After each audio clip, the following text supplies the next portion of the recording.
Ces derniers jours encore, il était très présent sur les réseaux sociaux. Ici avec le dirigeant du Kenya, là en Turquie en compagnie de Recep Erdogan, ou ici aux côtés des policiers haïtiens. Comme si Jovenel Moïse voulait montrer au pays qu'il agissait, lui qui faisait face à la défiance d'une bonne partie de la population, souvent accusée d'inaction face à la crise. Il y a 2 jours, lundi, le président haïtien nommait un nouveau Premier ministre, le 7e en presque 5 ans. Le précédent chef du gouvernement n'a pas tenu 3 mois à ce poste. Depuis des mois, Jovenel Moïse consultait de tous côtés. Il promettait une république apaisée.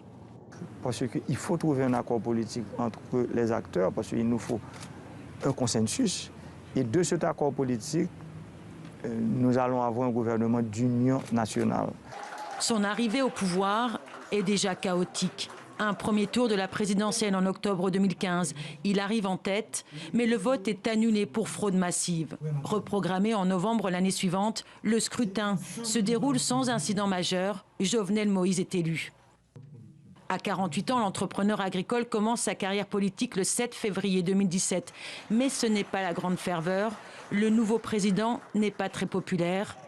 2 ans plus tard, le peuple se soulève. Nous voulons que Jovenel démissionne. La vie est difficile. Nous n'avons rien à manger. Il n'y a ni école ni soins. Haïti est gangréné par l'insécurité et notamment les enlèvements par des gangs jouissant d'une quasi-impunité. Mais Jovenel Moïse n'entend pas se retirer malgré les menaces grandissantes. Moi, pas plaguer le pays dans mes gangs armés avec des drogues. Pendant qu'il y a la trouble dans le pays, il y a une série de gens qui profitent de faire descendre avion de drogue dans le Mall Saint-Nicolas. Craser prison dans le sud. Utiliser fugitif international pour faire complot assassinat sur le président du pays. Le président Jovenel Moïse a été assassiné cette nuit dans sa résidence privée. Voilà.